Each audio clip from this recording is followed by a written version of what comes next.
Welcome back to my Sweden game in EU4 multiplayer. Now if you haven't seen the other episodes in this series, a playlist should pop up now. Last time we left off, we just managed to force peace the Commonwealth out of the war. Due to the previous losses on the French front, the Spanish and British devised a strategy where I would attack, engage their armies, and at that point they would begin sieging down the forts or taking a battle. This game of ping pong would allow us to slowly advance through Westphalia and France, especially if we were consistently winning battles. The Swedish navy began a blockade on France. Once the full might of the Swedish army reached Germany, they advanced on Brunswick.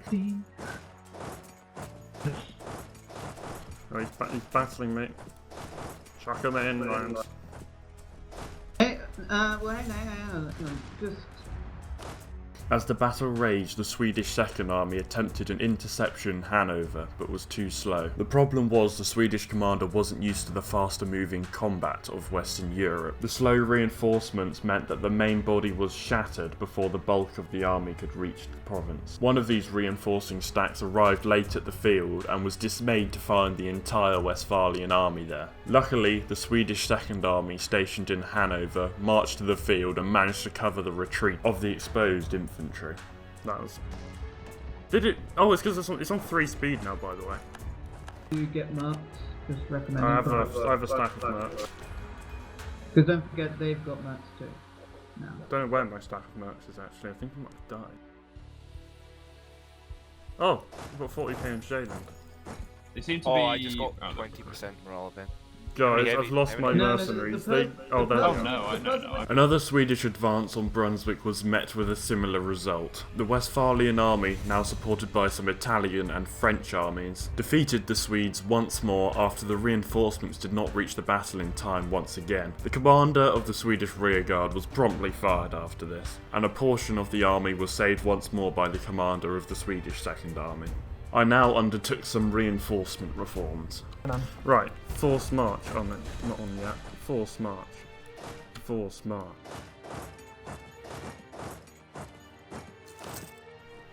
Forced march.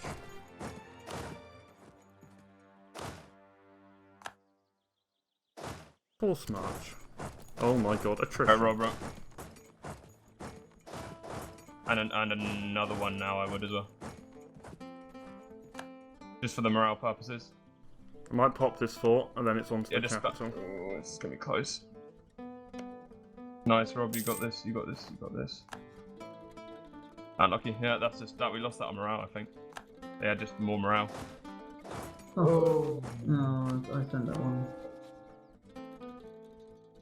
As well as the checks on forced march, the Swedish reserve reinforcement number would now be increased to 60k. This is the number of infantry reserves at which another stack should be brought into the fight. To help with micromanaging, a British officer was hired to count the reserves also. But he wasn't very good and he stopped after about 1 count. Can you count my reserves? 74, 73. When it gets to 50. Tell me when it gets to 50. So you gotta go in a little bit forward before I win. Don't know. The battle was incredibly tight, but disciplined volleys eventually managed to break the Westphalian lines, exposing their cannon line. The cannons were massacred by the Swedish cavalry. They might lose this! Come on. You may actually win that. Come on, rolls. The god of rolls, please be favourable to me. Oh, I've got cannons in the front row. I've lost that. No, hang on.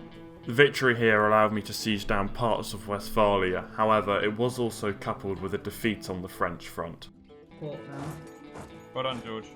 Hang on, he's got some of his armies there. If you take that fort, you can stack up. Yes! Nice. Yes! Go! Take it out, yes! Squish! Firstly, where's your navy? Secondly, I noticed a substantial lack of a gone fort that's been blown up. Done. Please rectify this, or otherwise I'll have to send social services at you. Because that's what he wants to say. Thank you very much. Because of my genius thoughts, please take that.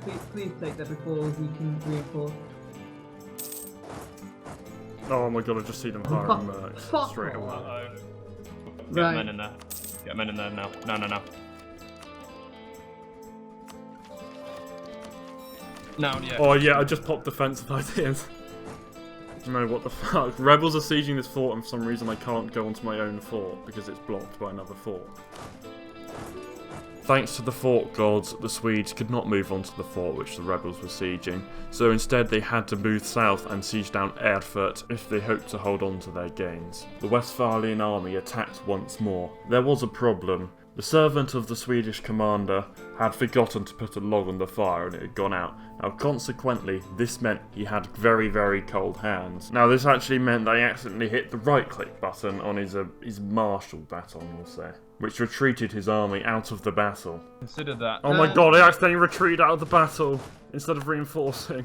You're a moron. You're an actual... It's so golden, it's so cold in here. The Swedish Second Army once more came to the rescue and cemented a foothold from which the rest of the Swedish forces could get into the battle. To help with micromanaging once more, the Swedes decided to hire another foreign officer, this time from the Spanish, to camp the reinforcements. Now he was much, much more effective. 68, Yeah, we're reinforcing 65, about now. 60, 54, 52, 43, 83... 79, 74, 71, 68, 66, 63, 47, 46, 45, 91, 84, 80, win. Yes! Robin might get stat wiped by his own particular race. He did!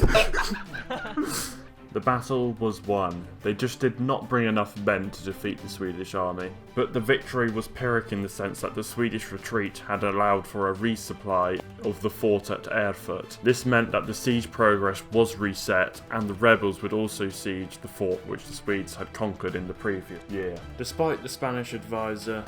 I'll call out your reserves, not it. 66, 105, 99, 95, 93, 89. A second battle in Erfurt the following year met with defeat after 40,000 reinforcements forgot to join the battle. Oh my god! However, following the defeat, the Spanish and British managed to push into Aquitaine, sieging down lots of France. To keep up momentum, the Swedes took another battle on Erfurt, which was going brilliant. Do you think Persia... Bugger. The leader of the Commonwealth had to go to a banquet, so whilst we were waiting for him, Sweden went to secure some funds. Rum gets involved, then... 1 second. Please, has anyone got money? We're literally fighting the Iron Bank. You're talking to Oirat, Transoxania, Yemen. And rum. I'm And then ask Orion then. Literally, Orion, the Iron Bank is bankrolling them, and their manpower doesn't matter because they just hire so many mercenaries. Thank you very much. With funds secured, the War Council decided how to best deal with this threat. Doesn't do anything, unless you can just spam merc to beat Rag. Yeah. Well, once I've beaten this, I'm going to go try smash Rag. I'm going to finish this siege and then go for Rag's army. Okay, but George, if things go sour, uncon, and we'll... Yeah, ask Rag what he wants.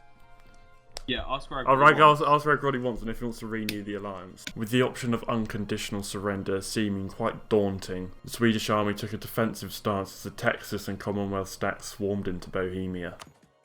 Wait, look at the war score we're getting.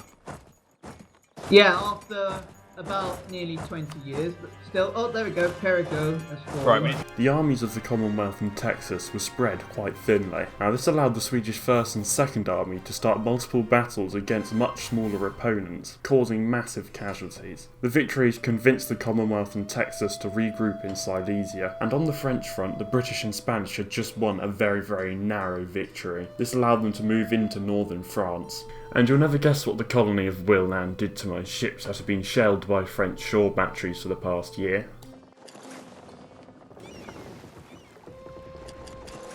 The odds of the war still looked good despite the added intervention, but then very poor positioning by the Swedish stacks as well as terrain allowed the Commonwealth and Texas armies to cross the Alps and head over to France. But was it too late? The British and Spanish were marching on Paris, and we all know what happens when France loses Paris. The French, Italian and Westphalian armies moved to block the route to Paris, but the British and Spanish forces pressed on. The French army took up position on the Paris road, stationing troops behind a stone wall and in the woods. The Westphalians and Italians occupied the hill on the French flank, where most of the artillery was stationed. A small contingent of Westphalians was placed ahead the line on a small slope to slow down any advance. The British army was tasked with taking the heights off the enemy, whilst the Spanish would pin down the larger French force, which had an adequate number of reserves. The sides traded cannon fire for the duration of the morning.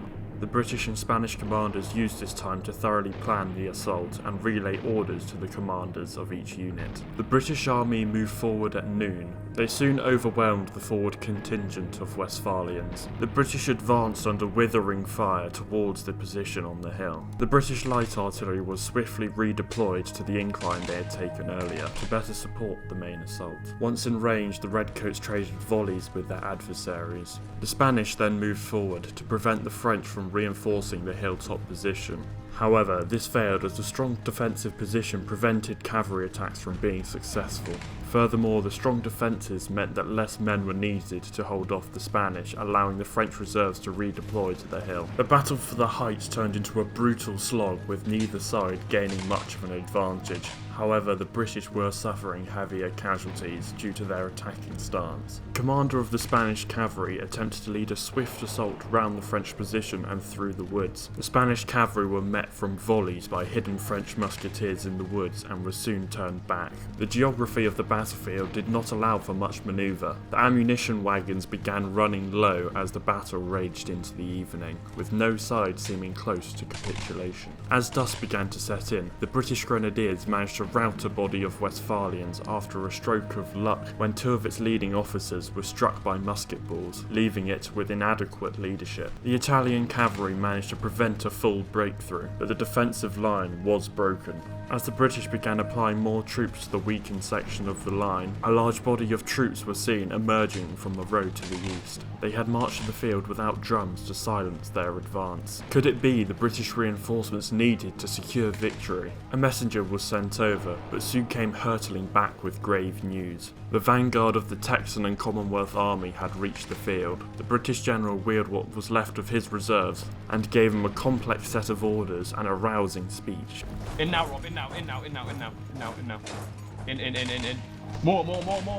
Take this up. Take the morale up. Yeah. Okay, we've probably lost this. Every poor soul in the British army felt the voice crack, shattering their morale, and the impact of the winged hussars' charge, backed up by an assault by the Texan infantry, caused a massed rout in the British lines. Seeing the British flee, the Spanish, beleaguered by battle, also withdrew. The battle was over, and Paris had been saved. The victory was not a cheap one, however. Out of the 1.4 million troops mustered by France and its allies, 748,000 now littered the battlefield. The conscripts in the army took the brunt of the casualties, particularly as they faced the more disciplined British redcoats. The British and the Spanish did not get off lightly either.